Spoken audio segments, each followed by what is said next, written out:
County, western Wake County, until 3:15 p.m. At 12:08 p.m., Doppler radar indicated thunderstorms producing heavy rain across the warned area. Between 1/2 and 2 inches of rain have fallen. Additional rainfall amounts of 1 to 3 inches are possible in the warned area. Flash flooding is ongoing or expected to begin shortly. Hazard, life-threatening flash flooding. Thunderstorms producing flash flooding. Source, radar. Impact, life-threatening flash flooding of creeks and streams, urban areas, highways, streets, and underpasses.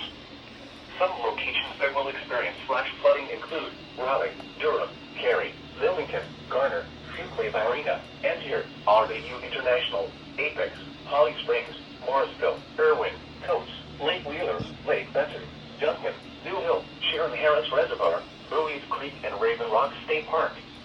Turn around. Don't drown when encountering flooded roads. Most flood deaths occur in vehicles. Be aware of your surroundings and do not drive on flooded roads.